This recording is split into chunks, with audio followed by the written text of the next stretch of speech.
chicos y chicas, quiero haceros una propuesta. ¿Os imagináis un partido de fútbol sin reglas? Vaya lío, pues nuestra sociedad es igual. Necesitamos normas para poder convivir. Las reglas con las que funciona la sociedad están escritas en leyes. ¿Pero quién hace las leyes? ¿Podemos participar en ellas?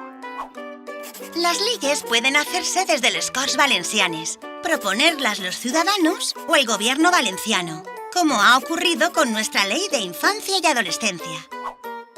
En cualquier caso, para proponer una ley, quienes tienen la capacidad de hacerlo deben estudiar el tema y redactar un texto con la ayuda de las personas expertas y con la participación de la sociedad. ¿Sabíais que la Generalitat realizó una consulta previa sobre nuestra ley y nos preguntó en la web nuestra opinión? Con las propuestas que se recogieron en esa consulta, ahora toca redactar un borrador de la futura ley. Después, el borrador pasa al control de varios supervisores que comprueban que está bien hecho.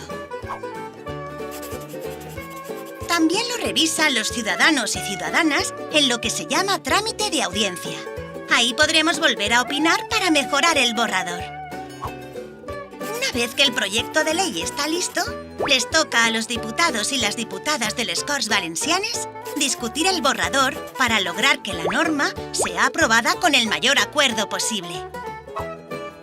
Igual que en vuestros ayuntamientos los concejales debaten en el pleno aquellos asuntos que afectan a nuestros pueblos y ciudades, el Parlamento Valenciano es un lugar donde se discute aquellas cosas que afectan a toda la comunidad valenciana y se aprueban las leyes que luego todos tenemos que cumplir.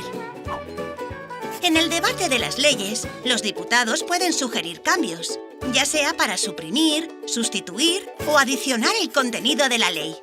A estos cambios se les denomina enmiendas, y estas deben votarse para aceptarse o rechazarse.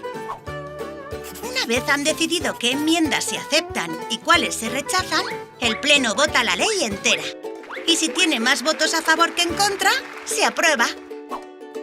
Entonces se publica en documentos oficiales, y a partir de ese momento hay que cumplirla. Como veis, la elaboración no es fácil. Es un camino largo, pero vale la pena, porque de esa forma, las reglas las hacemos entre todos y todas, y con el mayor acuerdo posible. ¿No os ha sorprendido de este procedimiento que hay varios momentos donde podemos aportar ideas? ¿Os gustaría ser arquitectos de vuestro futuro y ayudarnos a construir la nueva Ley de Infancia y Adolescencia de la Comunidad Valenciana?